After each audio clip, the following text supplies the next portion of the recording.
right, good morning. Today is May 3rd, 2023. I'm back with another edition of the Wednesday Live Show. And of course, as everyone knows, today is Fed Day, where the Federal Reserve is expected to raise interest rates another 25 basis points. And I suppose the big question is whether this is the last rate hike of this cycle or whether they indicate that they may raise again in June. So that's going to be kind of interesting. And of course, what will be the most interesting is how the market reacts to initially to the announcement, right? I suppose a while back, not that long ago, there was sort of there was, some people thought that they might not hike today, that they might pause. So there's always that wild card, right? I suppose I think it's like probably the market's pricing in like 80% chance, 85% chance for a 25 basis point rate hike, but there's always a chance, I suppose, that they they pause now, right? That would be sort of a shock. I don't know what the market reaction would be to that. And then, of course, the main question is what they say they're going to do in June. And anyway, so it's going to be kind of exciting. It's an exciting day. And of course, up until 2 o'clock, it's going to be probably relatively boring. Market's not going to do much. And then, of course, there's always the reaction to the announcement at 2 o'clock. And then, of course, there's Jerome Powell's press conference where they ask him a bunch of questions, and that that really is kind of amazing because that's when the market really decides what it's going to do. Back in the old days, they would just come out with the announcement and issue some sort of I guess you call it a press release or whatever, and that would be it. And so it's more fun nowadays when Jay Powell comes out and answers a bunch of softball questions, right? So it's still fun. If you're in the financial markets, it's one of those things that is both interesting and exciting. And of course, we all know what's going on with the banks, right? There's a kind of a banking crisis, I suppose, in the smaller banks, and we had some problems with those. But real quick, before we talk about that, let's look at the S&P yesterday. Kind of took a little bit of a winger. It was one of the biggest down days, in quite some time. You got to go back to mid-March. I don't even remember what this day was about, to be honest with you. That was a weird day there in mid-March, but the action has actually been picking up a little bit, right? There was this little period here, I would say sort of from the beginning of April up until last week, that there was a whole bunch of sort of narrow range days. What you see here is that the market kind of peaked out in February here, right? So here's the beginning of the year.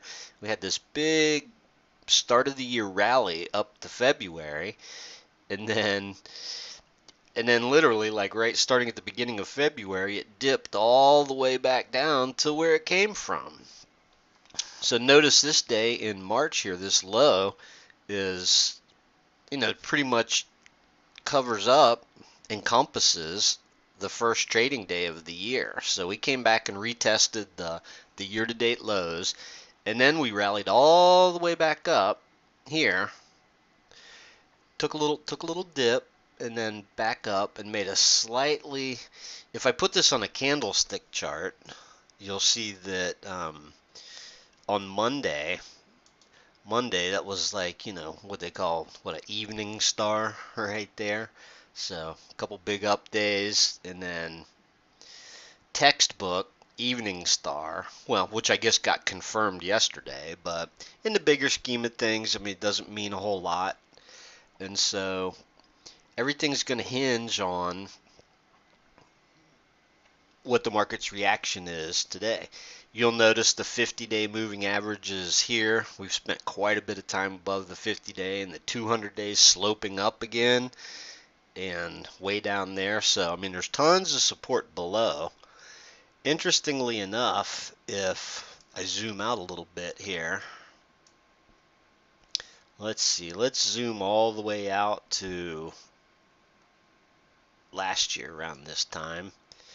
Here's something kind of interesting. If I put like sort of a zone between 4100 and 4200, that's obviously kind of a major resistance area for the market and has been for quite some time.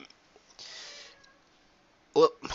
I guess I need to click it. There we go. So anyway, yeah, big resistance area there, and you can see way back here, you know, at the beginning of last June, the market rallied up in between 4100, 4200, and just chopped around for about a week and a half, it looks like, and then that, which I talked about a lot at the time, because that was one of the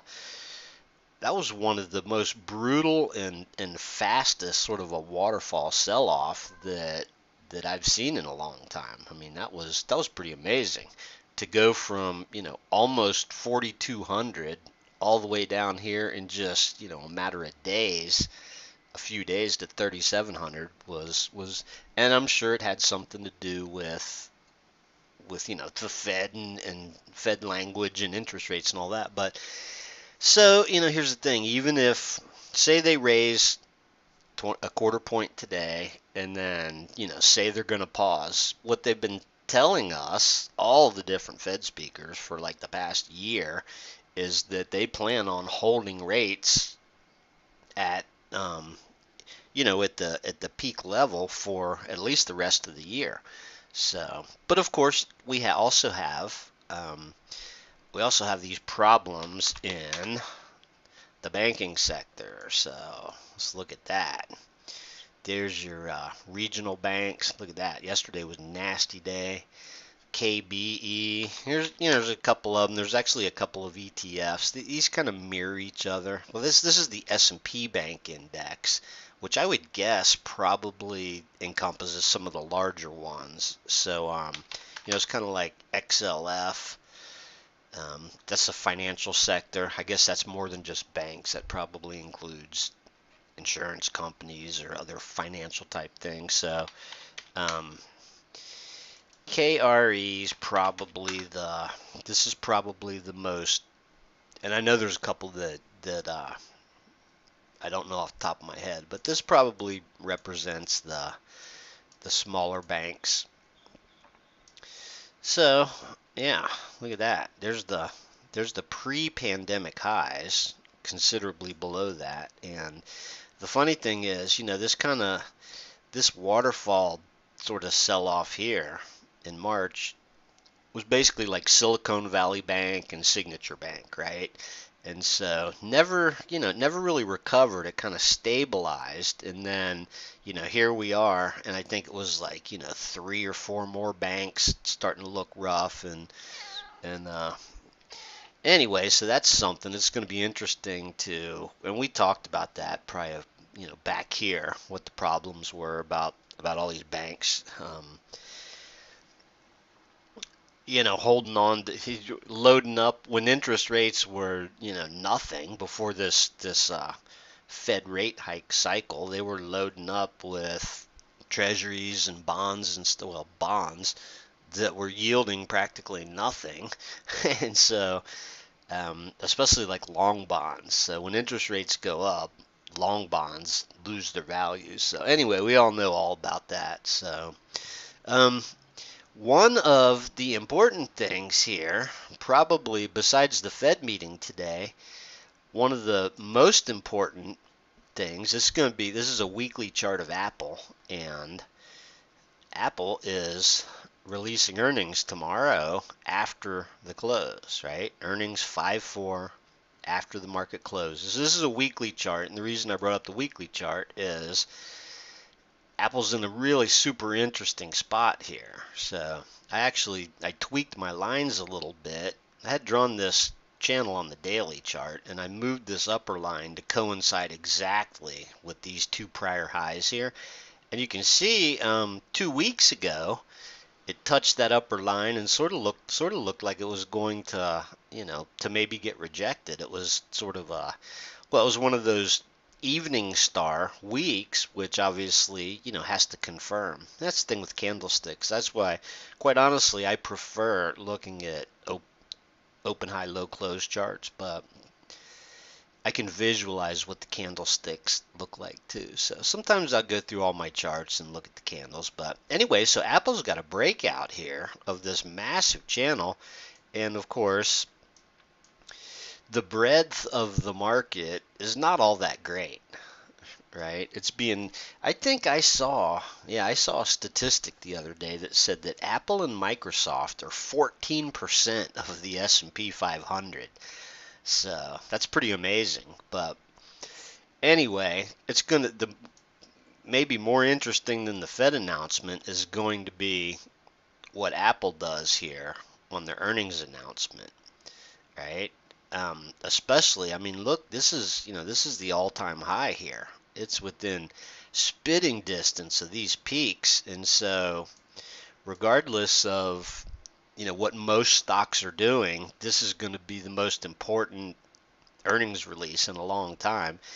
And theoretically, I mean, in theory, this breakout right here of this channel, this is the most widely owned stock, in the world, probably, in the most watched. So this breakout of this channel in theory should be bullish, but hey, earnings are a coin flip. They really are. The funny thing is that and I don't really dig much into the fundamentals, but I certainly don't remember them when I see them, but I'm pretty sure that Apple's growth has slowed down considerably.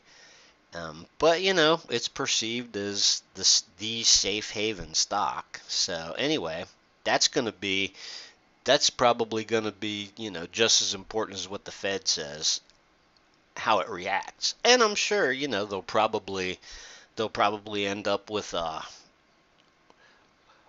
good quarter, because they always do. They always have staggering numbers. But sometimes the earnings come out and everything looks great, and then you dig further into it. There's been a lot of earnings disasters recently. Yeah, lots of stocks, everything's going good. Maybe they run up into earnings and then they just get hammered. And so there's just no telling. I remember some years back, and I guess it was probably here. Let's see if I can. I remember this really well. Well, there was actually two spots here, right? Two spots here where Apple lost a significant amount of its gain, right? But of course, this was the pandemic, right? So it was prior to that. So yeah, the thing about charts is you have to. I'm trying not to mess my chart up too much, but it's all about the scale of the chart.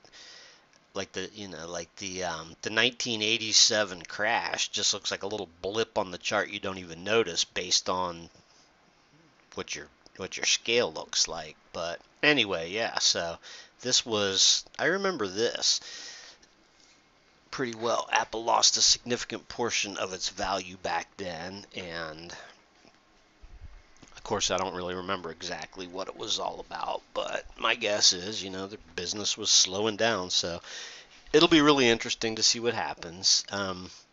Let me go back to, let's see. I gotta get, there we go.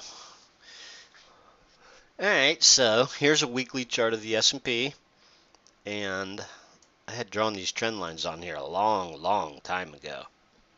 And so I wanted to reset my chart, but so far so good. I mean, it's kind of weird to see, but these are basically the primary trend lines.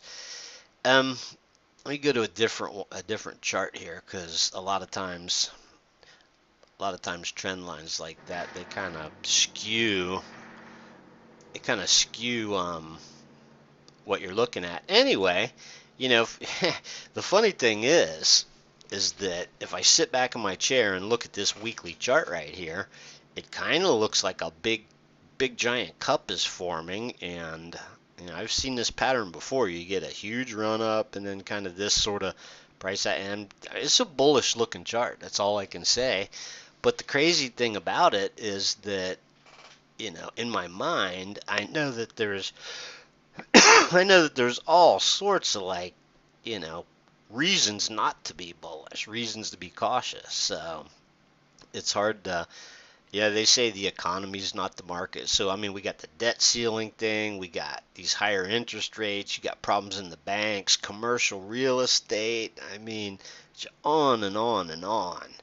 There's so many things out there that, so many things out there that could, I would say, not really black swans, because, the theory of a black swan is nobody sees it coming.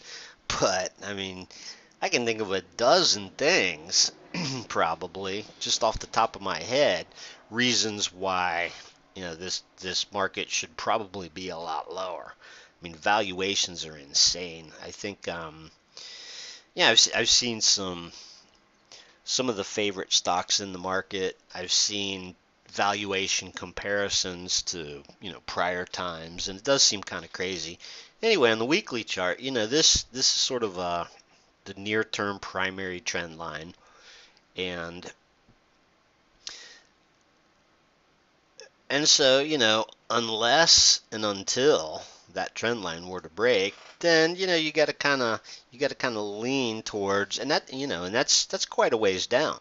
Even if the market decided that it wanted to sell down to that trend line, you put that on a daily chart. I mean, that'd be one heck of a sell-off, but still seems kind of valid on the daily chart. Let me see. Oh, there it is. All right. Yeah, it's a little off on the daily chart, but so that's probably, and quite frankly, on the daily chart, probably better off giving it a little bit of, oops, that always happens. Giving a little bit of extra play, like maybe like that, right? Cut off this one day here, so. That's a difference between looking at, and if I turned this into a line chart and connected these lows, it would look totally different, but I think you get the idea. So I pointed out a couple of weeks ago how, the market seemed to have all these zones, right? Like each 100 points is a zone. And so, um, but boy, getting to that 4,200, getting above 4,200 is the big sort of hurdle right now. And quite frankly, I mean, we could, you could get above there today, or it could be, there could be another trip back down to here in the cards. So that's kind of what I'm watching. I'm watching, 4,100 to 4,200. And then we get down here, 4,000 to 4,100. Below 4,000, then you start to think, well, geez, below 4,000, this trend line comes into play. And if you break this, obviously there's tons of support in this zone. And so the market's not really, I mean, I suppose you could say that the trend is higher. I mean, if you go back to the October lows, and it's interesting how, this one day it's kind of tagged that 3,500 intraday and then reversed. So, the near-term trend is up. The longer-term trend, is still down, even though the trend line got broken here. And that was kind of a big deal too, that trend line getting broken. And so, at the time we talked about the different quadrants in that. And so, looking at it purely objectively, the market is in sort of the bullish quadrant. And then, of course, you got the big 4,200 hurdle right there. And so that's kind of where we are. Quite frankly, like I said before, if you didn't know what this was, if this was just some stock or something, you took everything off of this chart, you'd say, wow, this thing can bust over this level. It looks like it's going higher. So that's basically about it. I mean, there's no telling. Sometimes at like extreme points, it's easier to sort of say, hey, the market's way extended in this direction or the other, that type of thing. But when you get, and if you look at longer term view like this, and you just kind of look at like, whoops, I didn't mean to do that. Sometimes these charts are a little difficult to mark up in real time like this, but this is what I was trying to do here. If you look at just sort of this recent price action right there, there we go. Yeah, so that's a long time of consolidation there. That's basically, that's a whole month's worth of pretty relatively tight consolidation just under overhead resistance. Yeah, there we go.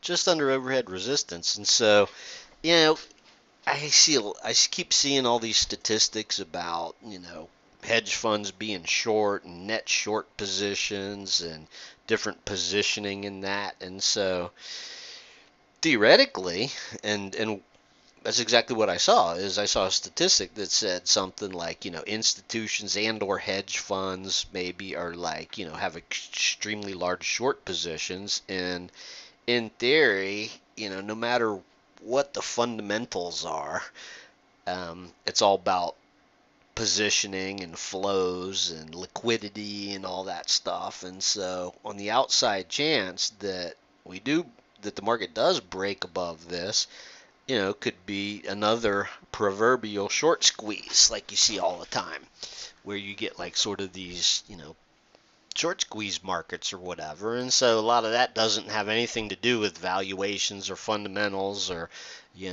whether the economy's slowing or headed for a recession or whatever. So, uh, the old Chinese curse, may you live in interesting times. We're definitely in them because I look at the news and I just can't believe it. Can't believe all the crazy stuff going on. And that's just, economic news. So it's going to be interesting to see what the Fed decides to do. Real quick, as I pointed out last week, the Qs, the NASDAQ 100, of course, Apple, Microsoft, Google, all that stuff. It made, it's basically made a higher high here. And it's still down, quite a bit from the high, the all-time high, but it's made a little bit more forward progress. And so, now with the Qs, it's flirting with this little area here, right? S&P still it's still got to break 4,200, and of course this is just 100 stocks here, but got this little peak here that is probably the next major hurdle for the Nasdaq 100. And of course, that's gonna depend on Apple. If Apple breaks out of that big giant flag, that bull flag that it's actually breaking out of on the weekly chart, then this is going to be the spot to look for in the Qs. So the Russell 2000 is the red-headed stepchild of the market, right? And of course, this is just crazy, because if you think about it, these little peaks here, like this little peak here, is what the S&P is struggling with is resistance. So this area right here, on the S&P, it's banging right up against that resistance point there. But look at the Russell. I mean, the Russell 2000 is closer to the to the lows, the bear market lows. And so that's there's a lot of divergence and cross currents. And it goes back to what I was saying before. The market the S&P and the Nasdaq are basically being held up by a handful of mega cap stocks, which everybody knows. And so, one of the things about that is that individual stocks are more risky than ever, especially just like, your average run-of-the-mill company or whatever, because those are the stocks that are getting, that got destroyed and aren't necessarily recovering. Right? And so, when Kramer comes out and, like if you watch a CNBC for, one market session, you're going to see him recommend about, 80 to 100 stocks, that look good or whatever. And so chances are, unless those stocks are, the mega caps, one of the mega cap stocks, chances are, they've gotten destroyed and crushed, that they're way below the highs, and so they probably, there's a lot of charts look more like this than they do, the S&P. So anyway, and of course, the banks. I think I wanted to look at AMD because they just came out with earnings, right? And so here's sort of, this goes back to what I was talking about a little bit ago. So I was looking at AMD ahead of earnings because it had this perfect little, bullish setup here, right? Perfect little. I mean, when I see a chart that looks like that, I'm thinking, oh man, that's, real nice run up, nice pullback. I mean, this is like, sort of an ideal swing trade. You can't see. Look at the. I'll pull this up a little bit. I have the MACD histogram down at the bottom here.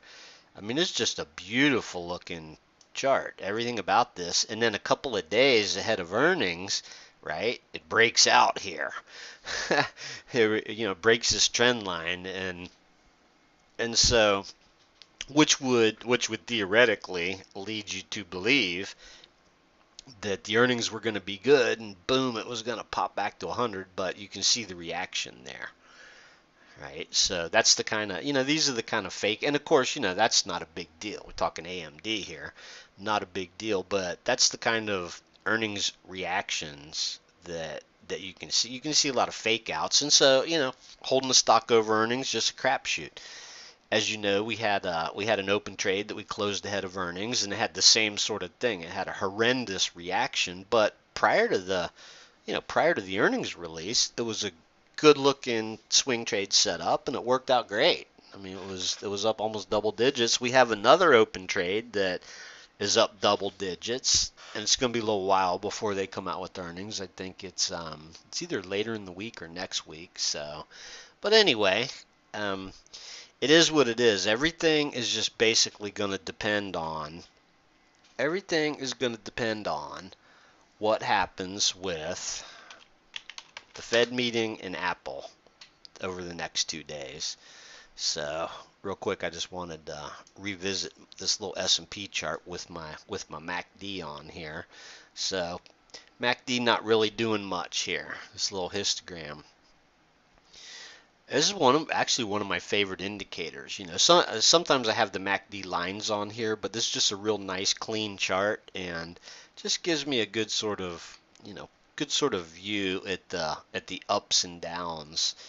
Typically, when the MACD goes from red to green, you get a decent little up cycle, and then when the convergence of the moving averages peters out, well, then you get a little bit of a down cycle. And so it's just a real good sort of representation. And obviously it's a lagging indicator, but so here we are. We're kind of in what you would call no man's land here. And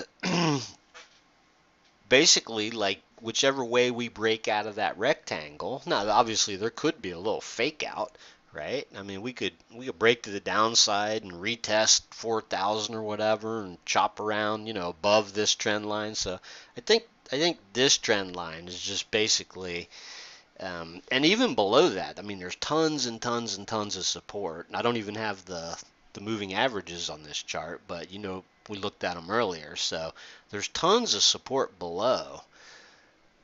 And so, which we may test. I mean, there's every possibility.